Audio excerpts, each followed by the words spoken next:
Can this e-ink device solve your doom scrolling?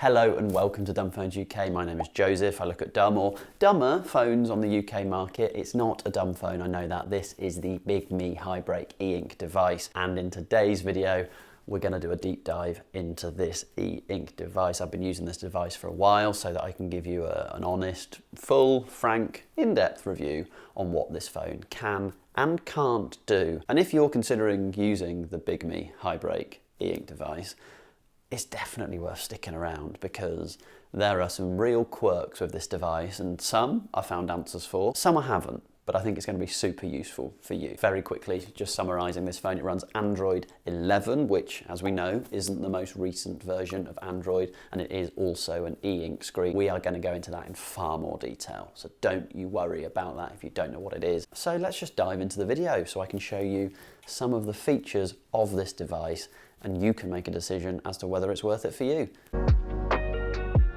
We cannot start looking at this device without looking at this e-ink screen. This is technically a colour e-ink screen. I would argue that the colours are particularly muted on this device.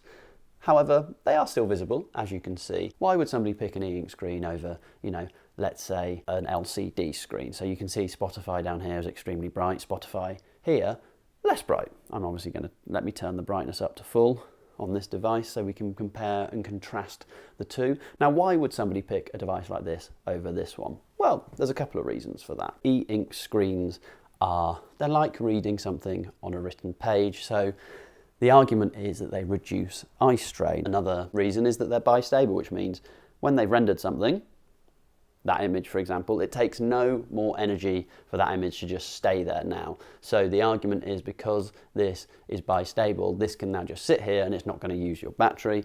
However, if you were to be busy using the phone and rendering lots of different things on it, that would be using the battery. But arguably the battery is going to last that little bit longer. The other reason people like them is if you look at Kindles or Kobos or any e-readers that we might have, the reading experience on a phone like this is much nicer. I think the screen itself, so I do have a protector on here. You can probably see in this corner that it's not been applied very well. I would say that this screen is pretty good to use. The feel of the screen is good. The responsiveness is all right. But again, we're not looking at phones. We're not looking for it to be the best phone on the market, or certainly I'm not looking for it to be the best phone on the market. I'm looking for something a bit different to our Samsungs, iPhones, Google Pixels, etc.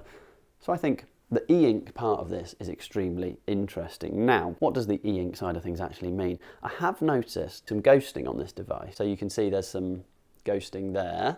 What I'm going to do, swipe up from the bottom, screen refreshes, and you can see that the ghosting has gone. So it is possible to get rid of that ghosting, but it's something I wanted to note on an e-ink device. Is this device perfect? Is this screen perfect? Well, no is the answer, but if you're looking for an e-ink device and something that is able to work and run stuff pretty well, it's not too bad. So the typing experience, this is quite a short part, it's not too bad. One thing I have noticed is you certainly can't, on the default keyboard, text to swipe. So on a more recent phone, you would be able to swipe between your letters and it would work them out. You're not able to do that on here. Another thing to note as well, in the default messaging app, there's no microphone, text to speak, etc. So that's something to make note of. There are emojis down here, so you can pick your emojis. You can see you have a long old list of your standard emojis, so you can make sure that you can use them if that's something that you want to use. Just to cover off the default messaging application and default keyboard, I've not made any changes. I'm going to type at the usual speed I'd type on an iPhone, Android, and see how many mistakes we make. This is Joseph typing on the phone to see how it comes out. There you go. You can see if I try and type very quickly, it hasn't quite worked. That could be a me problem. I'm happy to accept that, but I just wanted to sort of make you aware that the typing on this keyboard, and again, this is the default keyboard, is okay. There are definitely improvements, and there are definitely keyboards that I think are going to be better for it. We're going to hop into WhatsApp, and so WhatsApp on this device is just any old normal device. So I'm going to hop into my WhatsApp here. You can see that I've been sending myself a couple of images, and the great news is that it runs as WhatsApp does on everything. So when I click here, the standard keyboard appears. Again, you can't text to swipe on here, but you can type as normal. One other good thing within this device is we have the voice to talk function, so you can hear me just chatting away and you can see that it's recording what I've sent. The voice to talk function, so you can hear me just chatting away and you can see that it's recording what I've sent. Perfect, so we can see that the voice notes element of WhatsApp works. We can see that the camera element works. I can take a photo, so again, I'm just going to grab the trusty old iPhone, drag it in, take a photo of it, and we can then send that. There we go. There will be a much more detailed view on the camera in a second, but you can see that's working. One thing I think it's worth noting is if I zoom in, if you can see here, the type as normal has sort of ghosted. Again, if I swipe up from the bottom right, it gets rid of it. So basically, it's whether you can put up with the ghosting on this screen. I think the e-ink screen is worth putting up with it for, but I appreciate it's not going to be for everyone. So the other thing I wanted to show you is the usual WhatsApp settings. It has everything whereby you can hop in and you can update. You can send your location, contacts, documents, audio, polls, etc. The big question that everyone is going to be asking is, does WhatsApp calls work? Well, I tell you what, why don't we make this easy for ourselves and just try it? So I'm going to call myself. Do I want to start a video call? Yes, I do. I'm calling. I have muted the devices now so that there's no sound coming through, but I am going to hop out of the room in a second and I'm going to show you how this works. So currently I'm looking at the camera of the iPhone, and now I'm looking at the front-facing camera on the Hibreak. So I'm going to leave the Hibreak here. So now I am just chatting away to the phone, and hopefully this is coming through, and I'm going to do a couple of sudden movements. Imagine I'm going to do some quicker movements to see, or so you can see how it renders on the device. I am now using the Bigme Hibreak device, and I'm just going to speak as normal, do some waving as I did on the other device. This phone, as I use it, is flashing quite a lot. I'm hoping that you saw that. I'm going to check the video, obviously, but because it's e-ink, there's lots of areas that are trying to refresh, and it's arguably quite hard to look at during this period, but I am just seeing a blank ceiling, so I think that's worth noting. So I'm going to hop back in now and end the call. So there you can see that WhatsApp video does work. The other thing I'm going to do as well is call, just to show that that works. And there we go. We can chat away using that. I'm not going to spend my time on that. The other thing I wanted to do is show you how it appears on this device, because a lot of people would like to know how the notifications appear. So when this device is locked, and we're going to come onto this screensaver in a little bit. When the device is locked, if I call from WhatsApp, you can see that I have an incoming video call, and you can't answer it until you've unlocked it. You can then answer and you can chat away. Now, if I were to call while the device is unlocked, you can see it pops up here and we're ready to go. So that is WhatsApp. This is size. This is a very quick part of the video, but I just wanted to show you a size comparison with my trusty old iPhone X. This isn't a modern iPhone, it's not a particularly expensive iPhone anymore, but I just wanted to show you how the Bigme compares to the iPhone. So laying them on top of each other like that, the Bigme is slightly bigger. You can see that there is just a tiny bit extra on the top and on the bottom. They're both very similar in terms of thickness, and you can see there that it's slightly bigger, but size-wise, it's absolutely fine. It's not massive and it's not tiny, just how Goldilocks likes it. So we're going to hop onto YouTube and we're going to test the speakers of this device.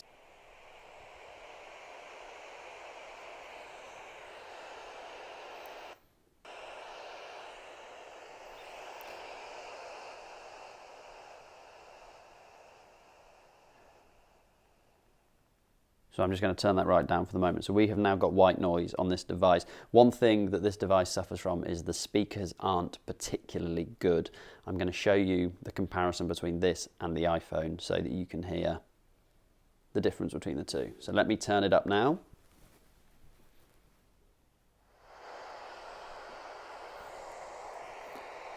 That is full volume. And I've now got the same video on the iPhone, and I'm just going to turn this up to full volume now as well.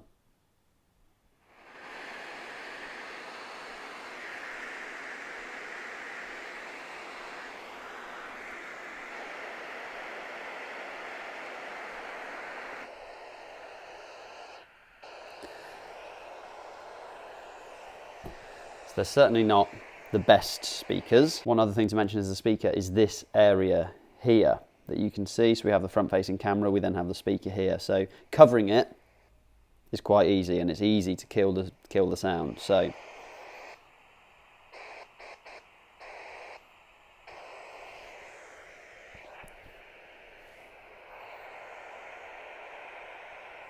everything comes out of that top section there. So I think it's worth noting that the speakers aren't particularly good on this device.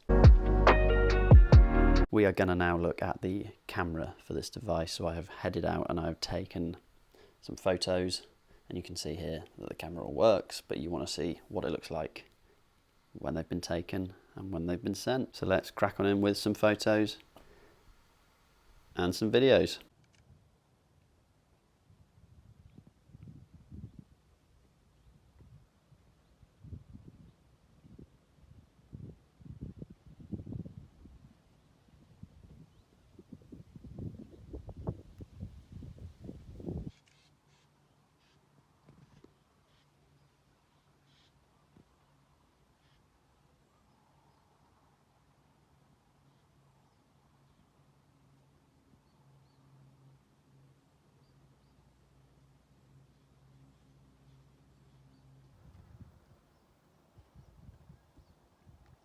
So this is me testing out the front-facing camera on the Bigme Hibreak. I'm doing this with my iPhone, which I'm looking at now, and I'm walking along and I am testing it out on the Bigme, which I'm looking at now.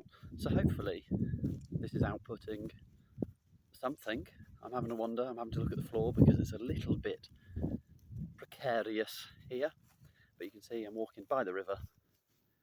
It's not the sunniest of days, but it is lovely and peaceful down here.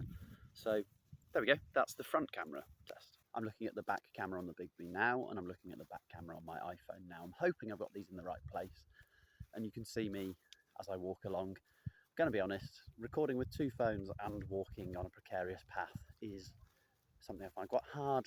So I'm going to stop, show you around, show you a bit of the background, a bit of the sky. There's some people coming along the river now, so I'm going to change between the audio from my iPhone to the Bigme so you can hear how it sounds. But anyway, I will leave you there.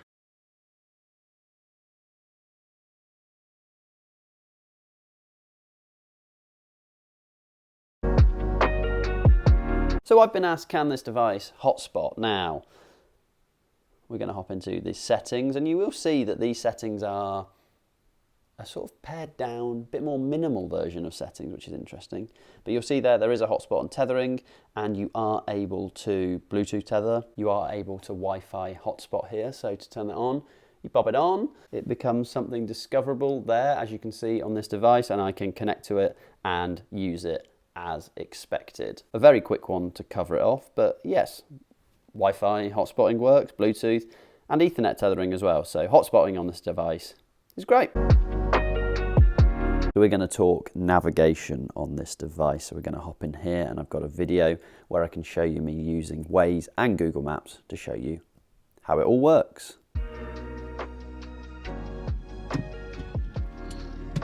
Changing the brightness of the device. Let's pop it at about that brightness, and we're going to hop into Waze. We've got Waze down here. Opening up Waze, and you can see there is a bit of ghosting on the screen. And there's still something there. When was I born? When was I born? God. Oh, it's not nice to scroll all the way back, is it? Close, policy, and we're going to drive. And I'm purposefully not going to follow this so that it can reroute. Off we go. Let's see how quickly it is able to do what we want it to do. Turn left on Waynfleet Street. Turn left, then turn left. Turn left on Aldridge Terrace. Then turn left on Leckford Road. A lot of turning left when I'm actually going to be turning left. Turn right on Littleton Street.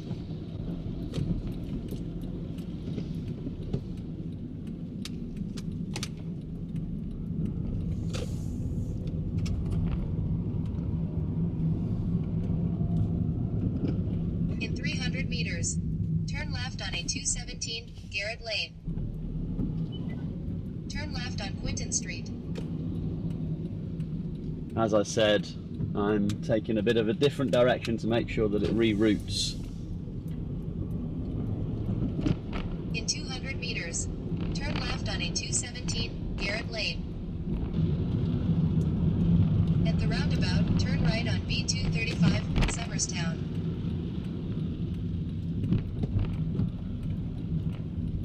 Sort of got the red markers for when there's traffic, which is exactly what it should be doing. I would say that they don't look particularly red to me at the mo. If I want to make changes to it, not responding to that. It is responding to that. Again, some slight ghosting. We've moved on to Google Maps now, and again, I'm not going to follow this to see how quickly it responds. What an odd way to say responds. You can see at the moment it's working as expected. It's telling me my speed versus the actual speed of where we are, which is handy. Turn left onto Hayden's Road, A218. I'd say the colours are muted, so we're not going to turn left here, we're going to carry straight over.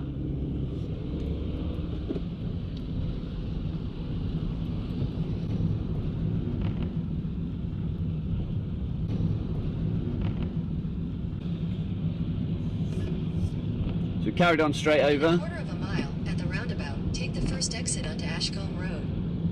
Reroutes pretty quickly. As somebody that uses phone sat-nav quite a lot, it's doing a pretty good job. So I guess one thing to call out is that you need to make sure we change our settings within here so that sleep time doesn't go on, because obviously we don't want sleep time coming on while we're using the device, or the screen locking itself, should I say. So we want to change that to disable so that it doesn't sleep if you're going to be using it on maps, etc. In terms of the app itself, works exactly as you would expect. So let's pop in Fulham FC Stadium. Oh, there we go. And just as a heads up, I've pulled over. I'm not just in the middle of the road here. So I'm going to start that drive. London Ultra Low Emission Zone en route.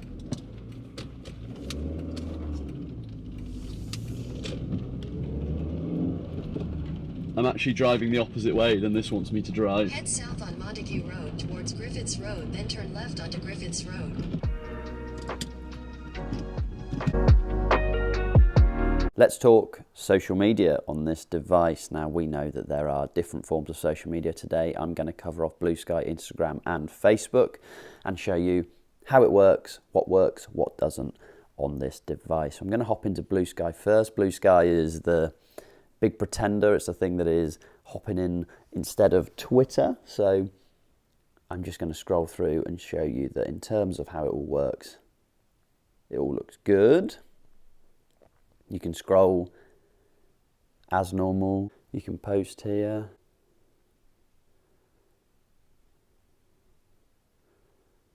As so, like so. You can let it use the camera, allow it to use the camera, and there you go. You can take a photo as so. Search, and within here we can hop in and we can search for Fulham. And we can see,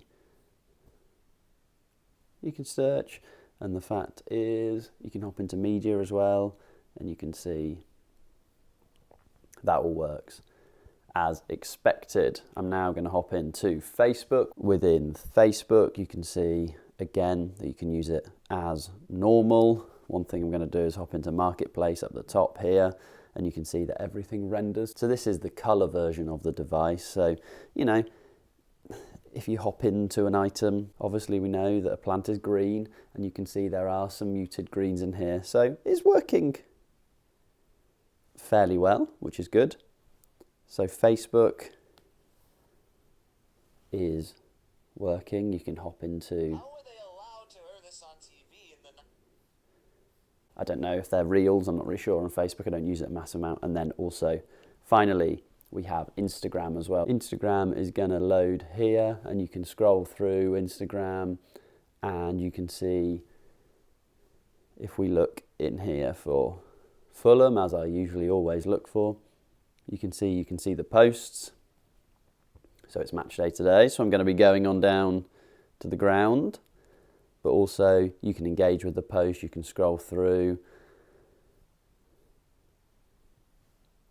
Of course, when you play against players, you kind of see them, you don't get to see them every day. You can watch a video and see how that renders. I'll probably say the skip, Ken, you know, of course I knew of him, seen him play, wicked and all that stuff, but... You can also hop into reels here.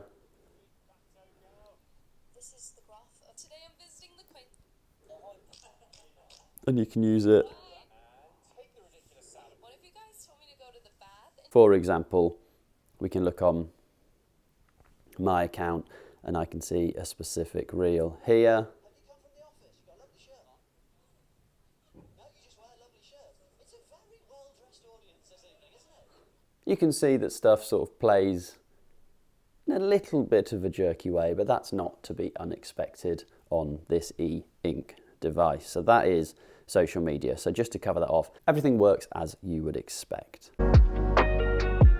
Here I want to cover off YouTube and can you watch videos. So I'm going to hop in to YouTube here and I'm going to have a search for my own channel.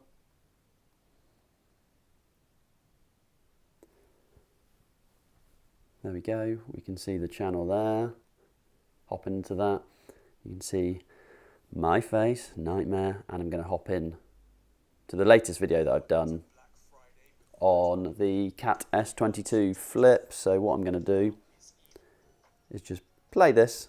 Hello and welcome to Dumbphones UK. My name is Joseph. I look at dumb or dumber phones on the UK market, and I very luckily get loads of questions from you guys. I'm sure one question I'm going to get is, why am I wearing this coat? Well, quick answer to that, I'm moving house, I don't have any stuff, it's freezing in the UK, I've just put on whatever is available to me. That's covered that. Second question I've had, will Strava or Nike Run Club run on, not the greatest choice of words, will it work on this device? Can I use a running app on this device? Well, what I've done is I've popped on my running gear and I'm going to pop out and see whether it works. Now, quick disclaimer, I'm not good at running. So the videos on YouTube are watchable, but as you can see here, you see the sort of gradient of lighter, dark, darkest, and it kind of tries to render while it's playing. And let me turn the volume down on this and carry on playing this. And you can see, if I hold it that way, this is kind of what you get when you're watching a YouTube video. So it's not ideal to watch a YouTube video, but then arguably the reason we are using this is not to sit here and use the device for hours on end watching videos. So it's possible, so if you need to do it for something quick, then it's able to do so, but it's not going to be something you're going to want to spend hours of time on. So arguably, for the device that it is, could well be what you're after in this regard. We're going to compare and contrast the performance between these two devices. Now, this is an iPhone 10, it's not new, it's not a particularly good phone. This is the Bigme Hibreak phone. So I'm going to load Spotify on both devices and we're going to see how long they take to load. So here we go. That's ready to go. Okay, perfect. And Spotify over here.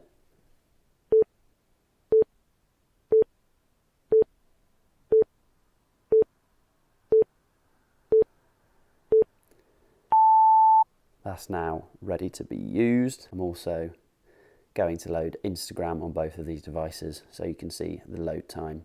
So again, on the iPhone and on the Bigme Hibreak.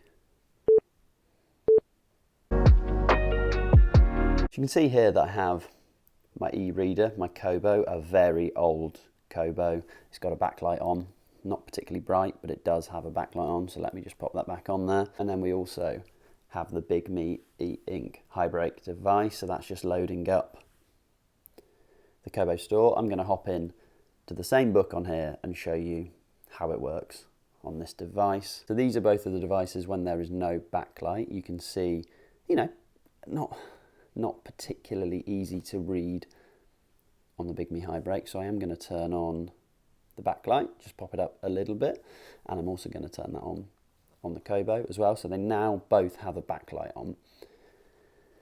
And then in terms of turning the pages on the Kobo, I just click here and it gradually, slowly turns the page, whereas on the Bigme Hibreak device, I click here, pretty responsive, pretty quick. And you can make changes to your book if it's too small or if it's too big. You can crimp that. You can zoom with your fingers to bring it in. One thing you're not able to do, which I would expect you would, is you can't use your volume buttons to turn the page. So if I hop back into the book, when I click my volume buttons, which I would expect to turn the page, it just does the volume tracker instead, which is a little bit of a pain. So you're not able to do that. But in terms of readability, it's pretty good on this device. So you can click, and it's pretty quick to move and change. So I think in terms of an e-reader, that's great. It works an absolute treat. And you can sort of change the brightness on it to whatever you need. I'm going to cover off Spotify very quickly. As this is an Android device running Android 11, Spotify works on this device, so I'm not going to spend too long on here. And you can hop into your Spotify and you can see the albums. You can see, I hope that you can see that stuff does render and it does work, and then you can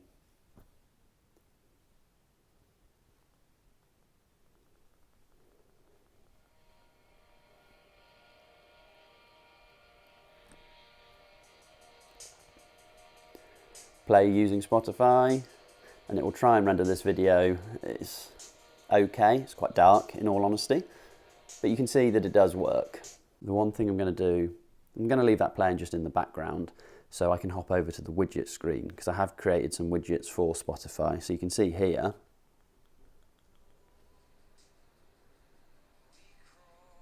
I can use this widget here to change your songs. There is a bigger Spotify widget that doesn't do anything. This doesn't work. If I click it, it doesn't do anything. Whereas I've clicked that one, it takes me back to Spotify. I don't quite know why the larger one doesn't work. The other thing to note as well is when you're playing music on Spotify, and again, this is quite, I'm having this quite quiet, but on your lock screen, there isn't any way to see the music.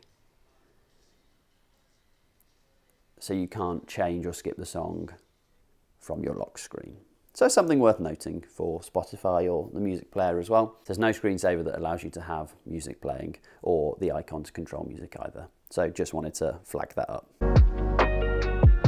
We're going to talk through the operating system on the Bigme Hibreak device. Now, this operating system has some quirks. I think that's a fair thing to say. It has some interesting features to it. So I'm going to send myself something on WhatsApp just so I have a notification. Just on the home screen of this device, you swipe down from the right to get a very brief sort of palette of items. I want to discuss this in a second and I'll come back to it. So it's the right for the palette where you can increase your brightness, you can increase your volume, you can activate the torch on the device. That's all housed in the top right. The top left is where people see their notifications, although for whatever reason that isn't working for me at the moment. I'm going to open WhatsApp because I know that I do have a notification here. You'll see that there's no notification icon on the actual WhatsApp device itself. Also, you see that you have to have WhatsApp running for it to pop up in the widget, which I think is something that's worth noting. So again, top left is where notifications come from. However, I can't seem to get that to work at the moment. That's an interesting thing, and I think it's worth keeping in the video just to show you that not everything works perfectly. I want to mention the operating system on this device. So it's optimized for a tablet. I think that's something that's worth noting. So there are some items that traditional iPhone, Android, Pixel users would go to use, and you would find that they're in a different place or they don't quite work on this device. So for example, the settings icon here is actually a stripped down version of settings. So it's not the usual Android settings that we're used to. To get to those, you can do another step whereby you hop into more settings, and then you have all of your settings in much more detail. There's another way to get around that as well. You can go into App Manager, you can go to Manage Applications. Once that's loaded, you can hop into your settings. It's quite a long way to get through and round to it. You can go to Settings, and then you can open up your settings, and there we have it. There's another way to get into the sort of back end of Android, but slightly odd that they have their own stripped down version of settings on this device. I would say that operating system wise, it's got some quirks to it, is the honest answer. Within settings as well, I think it's worth talking through the fact that I'm currently set to gesture. So by that, what that means is if I want to refresh the e-ink screen, I swipe from the top right. If I want to close everything, I swipe from the middle. And if I want to open the process manager, I swipe from the left. You can see that I'm currently using gestures. However, I can change that to a virtual keyboard. And then at the bottom here, I have the buttons that we're more used to in Android devices. I can go back, I can go to my home screen, I can load up the process manager there. So again, that's one way to do it. The other thing that this phone comes with out of the box is the floating ball. So I'm going to turn that on. So the floating ball is here, you can see it floating away. I'm more used to seeing this floating ball when somebody has cracked a screen on an iPhone. That's something I'm used to seeing this for. So there we go. Let me pull this floating ball down there on this emptier screen so you can see it. And within this floating ball, you can see it allows you to have lots of different options associated with it. So if you were to click it, you can take yourself home, you can go back, you can copy, paste, etc. One thing you can do as well is this section here. If you click that, that allows you to change the key associated on the floating ball. So for example, we can change the size of the floating ball. We can make it much bigger. So I'm going to confirm that. There we go. And then the other thing we can do is I can make sure that within the floating ball, I would like it to open this application, and I'm going to set the application to the Google, whatever I set that to, Maps. There we go. So I'm going to hop back, and now you can see in the floating ball, I can click Maps, and all being well, it opens Maps for me. So the floating ball is quite useful. It's a little bit cluttery on the screen, I would say, but it's a nice feature to have on this device, so that's something to talk about. Another thing to mention on this device as well, and something that it comes with, is the custom key. So I'm going to turn off the floating ball and we're going to hop into the custom key. So the custom key is this little guy here. So this is a button that you can set to do different things. So currently I have it set for a single click to go back to the home screen. So let's try that now. There we go, that's working. And I'm going to set the other two so that we can test and go through stuff. So I'm going to do a screenshot with a double click and then a long press. I would like to open up the e-ink center. So we're expecting single click, back to home screen, double click, screenshot, long press, e-ink center. So let's give that a go. Here's the single click, back to home screen. Here's the double click, screenshot. There we go, we can see that's taken a screenshot, and then long press, that opens up the X launcher or the e-ink center. where you can change your settings on the E-Ink device. So I have these set to quite low because I want to ensure that the battery is working as optimally as possible. You can also change for different types of reading that you're going to be doing. So I'm going to actually set this to video. I'm going to hop into YouTube and we're going to do the same thing we did earlier. We're going to play the video and we're going to see how it renders with the video setting turned on for this device. So here we go.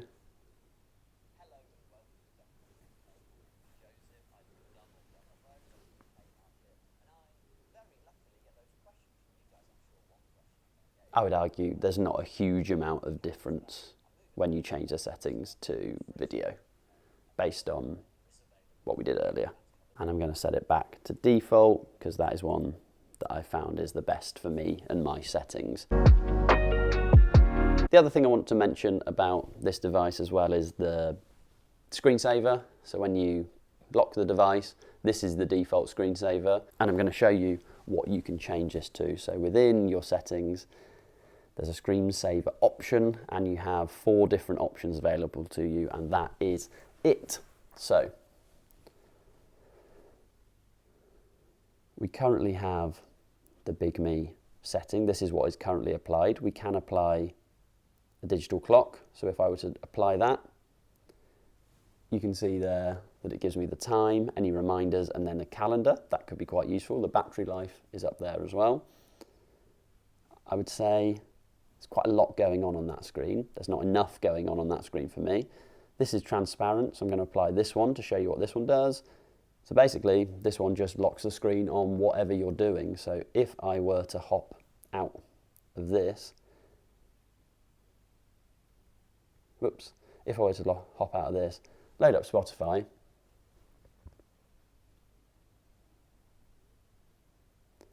and then lock the screen on Spotify, it literally just locks it on the screen you're on. You can't actually engage or do anything with it. Nothing I'm clicking here is changing anything. I would say this is an odd old decision from them. I find that an insane decision to have a transparent background. And then the final one that you can do as well, if I hop into the final settings, the final one is you can apply a photo. So I've applied a photo, I've applied an image, Dumbphone's UK image, and if I lock that, there we go. It's very dark, but you can see the logo here. So you can apply an image. However, there is this white bar at the top and at the bottom that's worth remembering. So just wanted to flag that up. What is the battery life like on this device? Well, I would say that this is something that is absolutely fine. If I use this device, I can probably get about 2 days out of it, but I'm not using it extensively because I've downloaded these things to test them for you. I don't particularly use them on here. I don't use YouTube on here either. Again, that's something that I wanted to showcase for you. So the battery, I can get about 2 days. You can change your battery settings and make sure that they're optimal for what you're trying to do. I would say the battery is okay on this device. Now, an E-Ink device, one benefit of it is when it's loaded a screen like that, it's not going to take any more energy to keep this as is for a long old time. So that doesn't take any energy. However, the fact as I'm scrolling through like this, every time we're refreshing it, that is taking energy. So you can see that currently I'm on 89%. Overnight drain is something that I think is important on this device. So by using this device, if you just leave it on overnight, but you don't have it plugged into charge, I found that I'll lose about a percentage every hour. If I have Wi-Fi and cellular turned on, to get rid of that or to reduce it, if you pop on airplane mode, that really helps with your battery overnight. But obviously, not everybody wants to do that, and it's something worth noting. So just wanted to flag that up. The other thing worth noting is the charging of this device. I've found that charging it charges at about 40% per hour. So again, it's not got fast charging as the new devices has, but you know, it's not the end of the world. One thing I have found on this device is there are times where the screen will freeze, and when that's happened, I've had to grab whatever camera is near to me. So I've grabbed my iPhone in some cases to show you what happens when the screen freezes, but also I was lucky enough. I was recording and I'm able to show you that here as well. So here are some of the screen issues that I've noticed on this device.